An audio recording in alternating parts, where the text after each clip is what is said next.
অবশেষে চূড়ান্ত হলো ফুটবল ভক্তদের বহুল প্রতীক্ষিত ফিনালিসিমা ম্যাচের সময়। 2026 সালের মার্চ মাসে মুখোমুখি হচ্ছে ইউরো চ্যাম্পিয়ন স্পেন ও কোপা আমেরিকা জয়ী আর্জেন্টিনা। দুই মহাদেশের দুই শ্রেষ্ঠ দলের এই লড়াই শুধু একটি ম্যাচ নয়, এটি দুই প্রজন্ম ও দুই কৌশলের এক মহাযুদ্ধ, যেখানে দেখা যাবে নতুন প্রজন্মের ইয়ামাল ও কিংবদন্তি মেসির মহারণ। দীর্ঘ অনিশ্চয়তার অবসান ঘটিয়ে আর্জেন্টিনা ফুটবল অ্যাসোসিয়েশন এবং স্প্যানিশ ফুটবল ফেডারেশন সম্মত হয়েছে আগামী বছরের 17 থেকে 25 মার্চের মধ্যেই হবে এই ম্যাচ। 2022 সালের ফিনালিসিমায় ইতালিকে 3-0 গোলে হারিয়ে শিরোপা জিতেছিল মেসির আর্জেন্টিনা। তবে এবার প্রতিপক্ষ 2024 ইউরোজয়ী স্পেন। বার্সেলোনার বিস্ময় বালক লামিনে ইয়ামালের নেতৃত্বে তরুণ স্প্যানিশ দল ইতিমধ্যেই নজর কেড়েছে বিশ্বজুড়ে।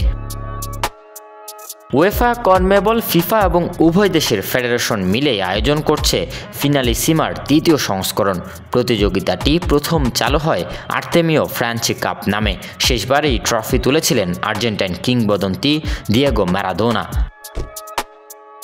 এখন প্রশ্ন, অভিজ্ঞ মেসির শিল্প নাকি তরুণ ইয়ামালের জাদু? কে জিতবে এই লড়াই? ফুটবল বিশ্ব অপেক্ষা করছে এই মহারণের জন্য, যেখানে শুধুই শিরোপা নয়, প্রজন্মের সম্মানও নির্ধারিত হবে এক ম্যাচে। Desk report, news now sports.